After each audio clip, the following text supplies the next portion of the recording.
just shocked me. It was just Amy. Hello guys, it's me again Marcella and welcome back to another episode of Mastery. Dan yang pasti pertama-tama aku mau berterima kasih buat kalian karena udah mampir ke channel aku dan nonton video ini. Dan buat kalian jangan lupa subscribe and turn the notifications bell on because it keeps you guys updated with my new videos.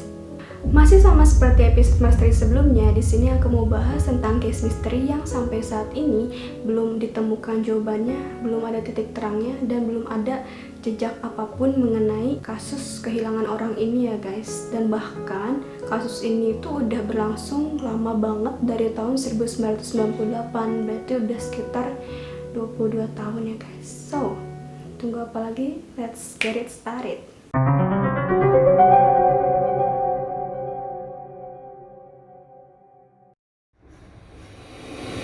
Nah, case misteri yang kali ini aku mau ceritain kalian, yang aku mau bahas tuntas, itu adalah tentang seseorang yang hilang di sebuah pulau yang cantik banget dan sampai sekarang nggak ditemuin guys. Padahal kisahnya ini udah terjadi dari tahun 1998, berarti udah sekitar 22 tahun dan sampai sekarang masih belum ada jawabannya. Tetapi case ini masih belum di close dan semua pihak baik dari keluarga maupun dari FBI masih mencari tahu di mana keberadaan orang yang hilang ini. Nah, siapa sih yang hilang di pulau terindah, pulau cantik banget ini?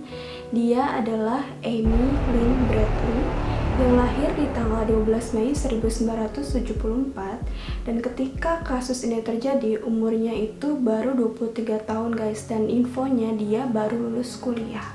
Nah, case ini berawal dari Amy dan keluarganya yang lagi mau mengadakan trip liburan ke suatu pantai, suatu pulau yang indah banget dengan menggunakan suatu kapal pesiar yang namanya Rhapsody of the Seas, yang merupakan anak perusahaan atau bisa dibilang masih dalam naungan perusahaan kapal pesiar ternama, yaitu The Royal Caribbean International.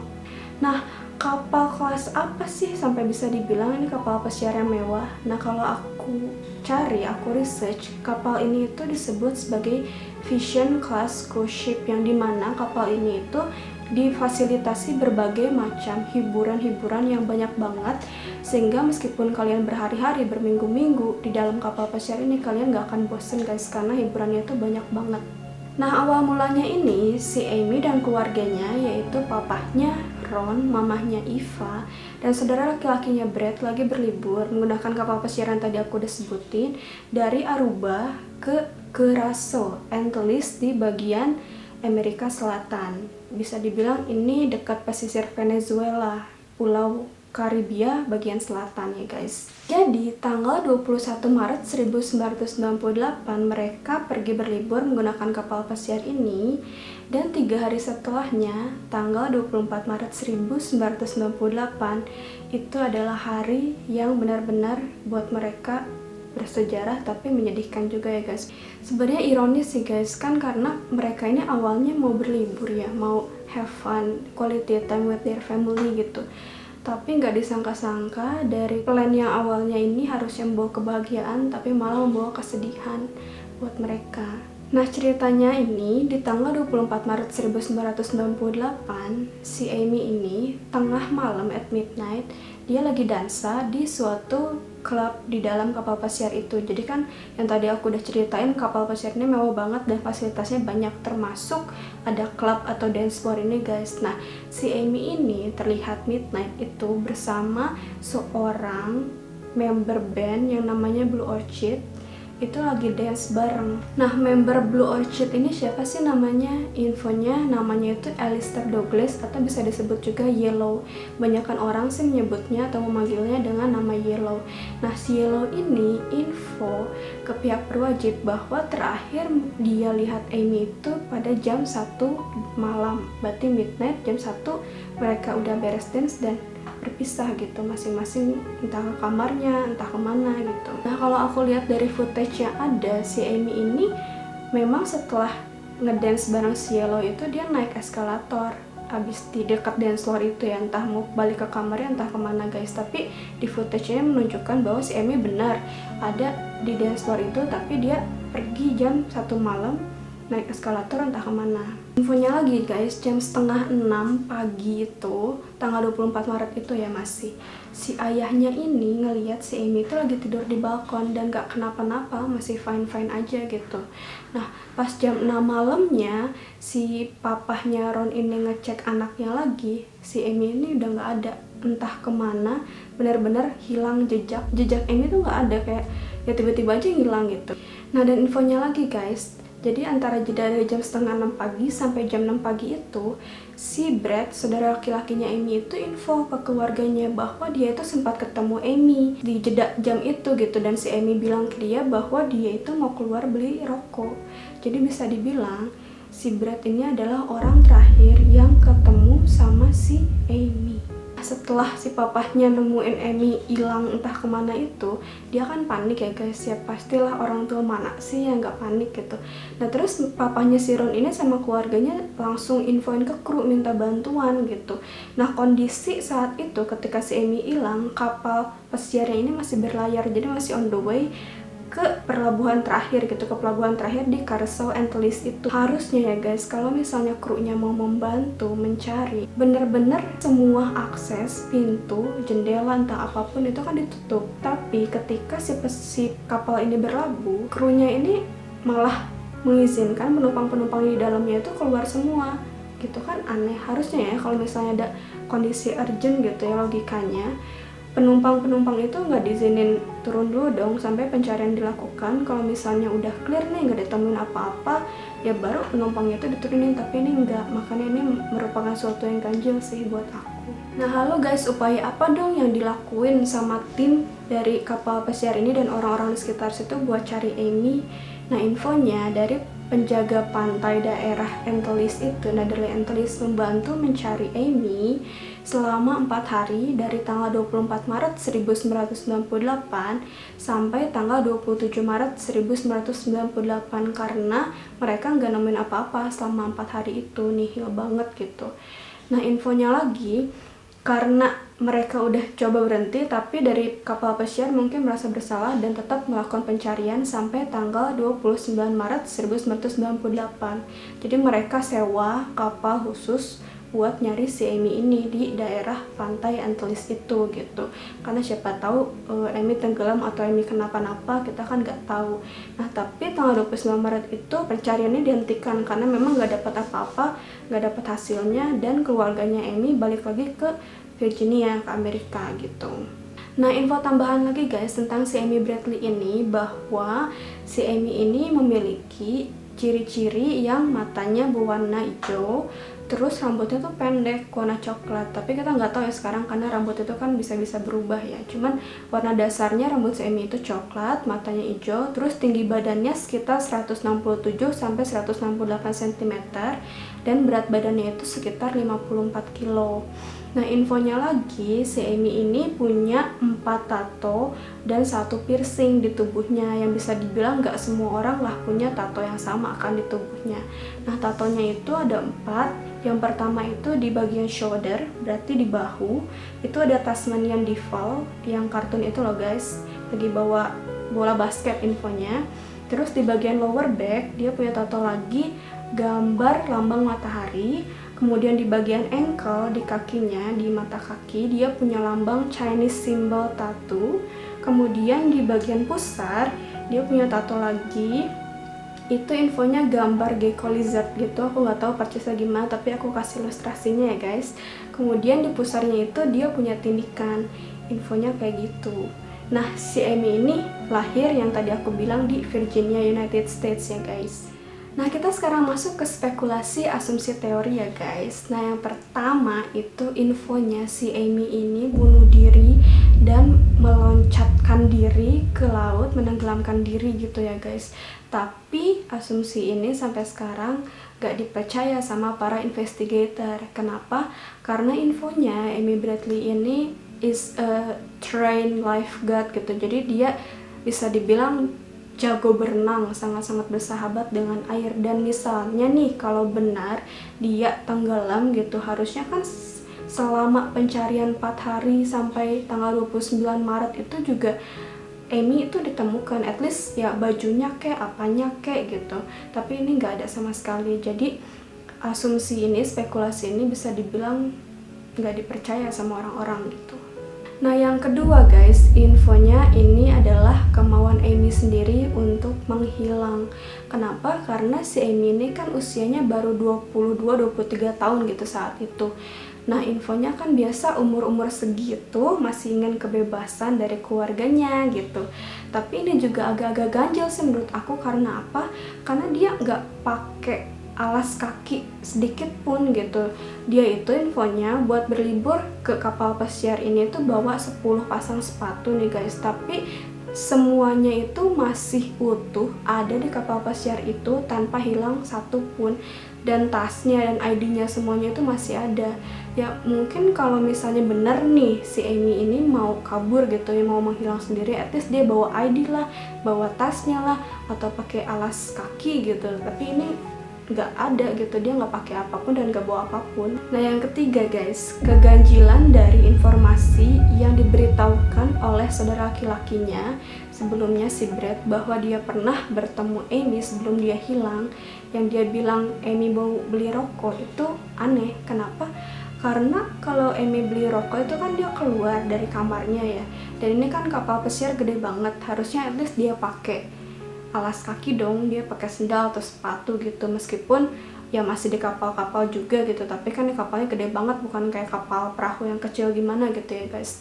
Terus dia juga nggak bawa ID untuk beli rokok. Setahu aku kalau kalian atau orang lain mau beli rokok di luar negeri itu harus membawa ID untuk tahu legal apa enggak sih si pembeli ini untuk mengkonsumsi rokok gitu kan. Tapi ya nggak tahu, membingungkan juga ya guys. Menurut kalian si Brad ini terlibat apa enggak dalam kehilangan Amy? Please komen di bawah, aku mau dengar pendapat kalian. Nah yang keempat guys, infonya si Amy ini diculik oleh para pembajak laut yang ada di sekitar situ. Sebenarnya ini agak ganjil sih infonya, karena kan kasus Amy waktu dia hilang itu kapalnya masih berlayar, dan infonya kapal-kapal bajak laut yang ada di sekitar situ tuh ada ketika si kapalnya ini berlabuh, kapal pesiar yang ditumpangi Amy dan keluarganya. Jadi menurut aku timingnya ini nggak pas gitu. Tapi nggak tahu sih bener apa enggak, karena ini masih spekulasi ya guys. Yang kelima, infonya ini guys, kru dari kapal pesiar Rhapsody of the Seas ini turut andil dalam kasus kehilangan Amy Bradley. Kenapa? Karena yang tadi aku udah ceritain awalnya itu, yang ketika papahnya si Ron ini melihat Amy hilang gak ada di tempat, dia kan langsung lapor nih ke si krunya kapal pesiar Rhapsody of the Seas ini. Tapi si krunya ini bisa dibilang responnya lamban gitu. Bahkan anehnya ketika kapal berlabuh, penumpang-penumpang kapal pesiar ini malah disuruh turun gitu, bukan dilakukan pencarian terlebih dahulu. Padahal kan ini sifatnya urgent banget ya guys, orang hilang gitu entah kemana, dan dicari di sekitar situ nggak ada gitu. Makanya agak ganjil juga. Menurut info lainnya juga ya guys, ketika si Amy lagi makan malam bersama keluarganya di dalam kapal pesiar ini, Amy sempat curhat ke keluarganya dan bilang bahwa dia ketakutan sama si kru atau waiter yang ada di dalam restoran ini gitu. Karena si waiter-waiternya ini bisa dibilang memberikan perhatian lebih ke si Amy dan bikin si Amy tuh ketakutan entah kenapa gitu. Bisa dibilang katanya sih si Amy ini udah dijadiin target oleh mereka, entah dijadikan apa ya guys.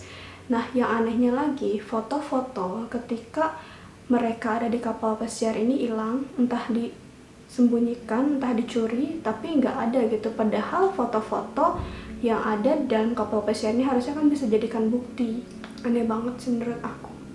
Nah yang keenam guys, spekulasi yang keenam itu infonya si Amy ini diculik dan dijadikan sebagai budak perdagangan seks liar. Ini benar-benar apa ya, sedih banget sih aku pas lihat ini gitu, karena memang spekulasi ini tuh diperkuat dengan beberapa bukti ya guys. Yang pertama itu infonya ada seorang anggota militer Amerika Serikat yang sempat melihat dia di tahun 1999, 1 tahun setelah kejadian ini ya guys, kejadian si Amy hilang. Dia itu sempat lihat Amy di sebuah tempat pelacuran. Nah awalnya si anggota militer ini nggak mau kasih tahu teman-teman, yang nggak mau kasih tahu pihak berwajib karena kan takut dianggap aneh juga ya guys, takut dijudge gitu oleh mereka, ngapain juga sih kamu di tempat pelacuran gitu. Tapi karena dia pengen benar-benar membantu keluarganya Amy supaya dapetin Amy, supaya cepat nemuin Amy, dia memberanikan diri buat confess tentang hal ini, buat info ke pihak berwajib gitu. Nah infonya, wanita yang dianggap mirip Amy ini ya guys sempat minta tolong ke si anggota militer ini gitu. Dan infonya si wanita ini tuh bilang bahwa dia diculik, disekap gitu ya guys, dan gak boleh pergi kemana-mana gitu, benar-benar dijaga oleh orang-orang yang entah siapa gitu. Yang kedua, saksi yang kedua ini adalah dari Judy Maurer di tahun 2005. Infonya si Judy ini lihat sosok wanita yang dianggap benar-benar mirip sama Amy di sebuah kamar kecil di Barbados. Dan infonya si Amy ini dijaga oleh 3 orang pria yang benar-benar bisa dibilang ngejaga banget supaya si Amy ini nggak kabur, si wanita ini nggak kabur. Nah si Judy ini kan penasaran guys, benar nggak sih ini wanita yang lagi dicari sama semua orang gitu. Nah pas si Amy masuk ke kamar kecil, si Judy ini nyempetin diri buat nanya ke si wanita ini, kamu Amy bukan ya gitu. Nah ternyata si wanita ini juga bilang ke si Judy bahwa namanya dia itu Amy dan asalnya dia itu dari Virginia guys, berarti sama dan cocok dengan tempat kelahiran, tempat asalnya si Amy Bradley ini gitu. Nah tapi karena si 3 pria itu benar-benar ngejaga si wanita yang mirip Amy ini, mereka cepat-cepat langsung narik si Amy dan membawanya pergi. Jadi si Judy gak punya waktu lama buat konfirmasi lebih jauh lagi ke wanita yang dianggap mirip Amy ini guys. Nah terus guys, di tahun 2005 ada info lagi bahwa keluarga Amy ini tiba-tiba mendapatkan sebuah email yang isinya itu sebuah foto sosok wanita yang benar-benar gambarnya itu bisa dibilang seksi banget ya, dan seperti foto-foto kayak di website-website yang memperjualbelikan seks gitu. Tapi setelah ditilik-tilik, mukanya ini benar-benar mirip Amy guys, benar-benar plek mirip Amy. Bahkan infonya ada tim dari FBI juga yang melakukan face recognition atas foto ini, dan dia mengkonfirmasi bahwa ini benar-benar Amy gitu. Dan setelah ditelusuri juga oleh pihak berwajib, katanya foto ini itu diambil dari sebuah situs yang memang memperjualbelikan wanita. Gila gak sih guys? Kalau aku jadi keluarganya Amy lagi desperate setelah bertahun-tahun cari Amy dan tiba-tiba dapat email seperti ini gitu. Shock banget sih. Nah jadi guys, ada tambahan info lagi bahwa ada 2 orang wisatawan dari Kanada itu sempat melihat seseorang yang mirip banget sama Amy di Pulau Karibia di Antilles, yang tadi kapal pesiar Amy dan keluarganya itu berlabuh terakhir guys. Jadi masih di daerah itu gitu, yang di daerah si Amy hilang waktu itu gitu. Nah kabarnya si 2 wisatawan ini sempat melihat Amy, seseorang yang mirip Amy ini sama 2 orang pria yang kekar tubuhnya lagi jalan di pantai. Nah 2 orang ini juga sempat mencocokkan dengan ciri-ciri Amy yang udah dipublish sama FBI, sama keluarganya Amy, yang dia punya 4 tato itu loh guys, yang ada di shouldernya, yang ada di lower backnya, yang ada di ankle, dan yang ada di navel. Nah dia juga lihat bahwa si perempuan ini sempat pakai piercing yang sama dengan Amy gitu.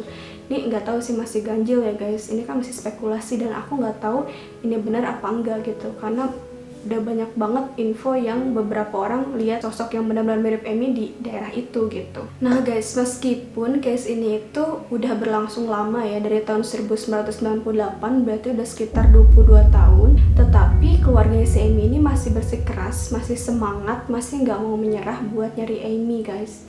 Dan infonya mereka itu memberikan reward bagi siapapun yang bisa menemukan Amy atau memberikan informasi mengenai keberadaan Amy itu di mana. Nah, apabila ada orang yang bisa memberikan info mengenai keberadaan Amy, mereka itu dapat reward sekitar 50.000 US dollar atau sekitar 750 juta rupiah. Dan apabila ada orang yang bisa menemukan Amy, itu rewardnya sebesar 250.000 US dollars atau sekitar 3,75 miliar rupiah. Nah ditambah lagi dengan FBI yang melansir dalam website-nya juga, apabila ada orang yang bisa memberikan info tentang keberadaan Amy ini, mereka bisa dapat 25.000 US dollars atau sekitar 375 juta rupiah. Nah infonya ya guys, bahkan di tahun 1999 sedihnya itu keluarganya ini pernah ditipu oleh seseorang yang ngaku-ngaku dia ini adalah anggota militer Amerika Serikat gitu dan mau membantu pencarian Amy. Keluarganya Amy ini sempat ditipu sebesar $200.000 guys. Berarti sekitar 3 miliar rupiah, dan itu gede banget sih menurut aku, apalagi orang yang lagi sedih banget, yang lagi berduka, yang lagi putus asa buat cari anaknya yang hilang dan malah dimanfaatkan oleh orang jahat, ditipu sebesar itu. Dan infonya lagi, uang $200.000 itu merupakan uang donasi dari masyarakat yang memang murni mau membantu keluarganya Amy buat menemukan Amy guys. Berarti itu uang dari orang-orang baik jatuh ke orang yang jahat. Evil banget sih menurut aku. Oke guys, segitu aja bahasan tentang case kali ini, tentang kehilangan Amy Bradley. Dan aku berharap, aku berdoa semoga keluarganya Amy ini bisa cepat menemukan Amy dan mereka bisa berkumpul kembali supaya case ini bisa close dengan happy ending ya guys. Dan aku juga tetap mau kalian komen di bawah mengenai pendapat kalian. Sebenarnya siapa sih yang menurut kalian ini salah, yang menurut kalian terlibat, yang menurut kalian dia loh yang benar-benar nyulik si Amy? Please komen di bawah, aku mau dengar dari kalian. Apakah kalian ada setuju dengan spekulasi-spekulasi yang aku bahas sebelumnya, atau kalian punya spekulasi lain? Please komen di bawah ya guys, aku mau baca, aku mau dengar diskusi kalian. Oke guys, jadi segitu aja pembahasan aku mengenai case misteri kehilangan Amy Bradley kali ini. Semoga kalian suka dan jangan lupa klik tombol like kalau kalian suka video ini. Dan jangan lupa juga subscribe buat kalian yang belum subscribe supaya kalian bisa update mengenai video-video aku selanjutnya. Makasih banyak ya guys sudah nonton, sampai jumpa!